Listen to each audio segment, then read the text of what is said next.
ఓం నమో నారాయణాయ, ఓం నమ శివాయ, శ్రీమాత్రే నమ. ఆంధ్రజ్యోతి సంప్రదాయం కార్యక్రమంలో ధర్మ సందేహాలు అంశానికి స్వాగతం. ఏమండి, ఇంట్లో ఎక్వేరియం అనేటువంటిది ఉండొచ్చా? ఒకవేళ ఉన్నట్లయితే ఎటువైపు ఉండాలి? ఆ తొట్టి ఉండటం చేత దిష్టి దోషాలు పోతాయా అని చెప్పేసి అడుగుతున్నారు. వాస్తుశాస్త్రంలో ఎక్వేరియంకు చాలా విశిష్టవంతమైనటువంటి విలువ ఇచ్చారు. చేపల పెంపకం అనేటువంటిది సాక్షాత్తు నారాయణ తత్వానికి నిదర్శనం. మత్స్యావతారం కదండి. మత్స్యావతార స్వరూపం ఇంట్లో కనుక తిరుగుతూ ఉన్నట్లయితే నీటిలో మన అభివృద్ధిని శ్రీమన్నారాయణుడు అనుగ్రహిస్తాడు అని. అయితే దీన్ని పరిశుభ్రంగా జాగ్రత్తగా ఆ యొక్క అక్వేరియంను నిర్వహించుకోవాల్సిన పరిస్థితి ఉంటుంది. దీనిలో గోల్డ్ ఫిష్ ఒకటి, బ్లాక్ ఫిష్ ఒకటి, తెలుపు రంగు చేపలు ఒకటి, మొత్తం 9 రకాలైనటువంటి చేపలను ఎక్వేరియంలో మనం పెంచుకున్నట్లయితే, టైం ప్రకారంగా వాటికి ఆహారాన్ని ఇస్తూ ఉన్నట్లయితే, తరచూ నీటిని మారుస్తూ ఉన్నట్లయితే అవి కలకాలం చక్కగా మనసుకి ఆహ్లాదాన్ని, కంటికి ఆనందాన్ని కలిగిస్తాయి. అయితే కర్మవశాత్తు మన ఇంటిలో ఏదైనా ఒక చెడు ప్రభావాలు పొడసూపినప్పుడు ఎక్వేరియంలో చేప ఒకటి చనిపోతుంది. ఇది నగ్న సత్యం. అదేంటండి, చేప అంత బాగా చూస్తున్నా చనిపోయిందంటే, నీకు రాబోయే చెడును ఆ చేప స్వీకరించింది, అది సాక్రిఫైస్ చేసింది అని అర్థం.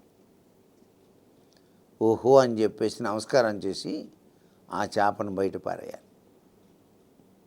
మళ్ళీ కొత్త చేప తీసుకొచ్చి దాంట్లో వేస్తూ ఓం నమో నారాయణాయ అంటూ వేయాలి. అన్నిటికీ దైవశక్తే ముఖ్యం. దైవశక్తి లేకుండా ఒక్క అడుగు కూడా మనం ముందుకు వేయలేం కదా. మన ఇంటిలో ఉండేటువంటి అనిర్వచనీయమైనటువంటి పాజిటివ్ ఎనర్జీ చేపల నుంచి కూడా వస్తుంది. నెగిటివ్ ఎనర్జీ బాగా విపరీతంగా పెరిగినప్పుడు ఎక్వేరియంలో చేపలు మరణిస్తాయి. ఇది నగ్న సత్యం. అందుచేతనే మన ఇంటిలో ఉదయాన్నే దైవదత్తమైన చాంటింగ్ వినపడాలి. ఓం నమో నారాయణాయ, ఓం నమ శివాయ అనే చాంటింగ్ వినపడుతూ ఉండాలి. ఈ చాంటింగ్ వలన ఇంట్లో ఉండేటువంటి ఎక్వేరియంలోని చేపలు, మనం పెంచేటువంటి ఇండోర్ ప్లాంటేషన్స్, కొంతమంది అందంగా ఇండోర్ ప్లాంట్స్ పెంచుతారు కదండి, అవి కూడాను చక్కగా ఆనందిస్తాయి. జగదీశ చంద్రబోస్ అంతటి వాడు చెప్పాడు, చెట్లకు కూడా మనసు ఉంటుంది, వాటికి కూడా ప్రాణం ఉంది, మనం చక్కగా చూసుకోవాలి వాటిని. వాటి దగ్గరికి వెళ్ళి పలకరిస్తే అవి కూడా మనతో మానసికంగా మాట్లాడతాయి. కళ్ళతో మనం చూస్తుంటేనే ఆకుల కదలిక వలన మనం తెలుసుకోవచ్చు అని చెప్పేసి, నీళ్లు రోజు పోస్తూ అమ్మ బాగున్నావా, చక్కగా పూయి తల్లి అని చెట్ల దగ్గరికి వెళ్ళి మాట్లాడితే రోజు కన్నా ఎక్కువ పూలు పోస్తాయండి. అలాగే మజ్జిగ, కొద్దిగా పసుపు, నీళ్లు కలిపి చెట్లకి చల్లుతూ ఉంటే వాటికి ఆహారం బాగా ఉంది అని చెప్పేసి ఆనందిస్తూ ఎక్కువ పూలు పూస్తాయి. చెట్లతో మనం మాట్లాడేటువంటి తీరు ఎవరికి వారికి తెలియాలి.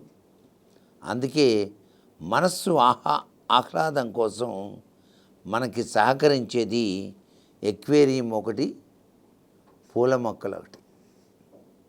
ఎక్కడైతే పూల మొక్కలు ఉండి ఆ పరిసర ప్రాంతాల్లో అక్వేరియం ఉంటుందో మనసంతా ప్రశాంతంగా పాజిటివ్ ఎనర్జీ ఎక్కువగా ఉంటుంది అని చెప్పేసి శాస్త్రం.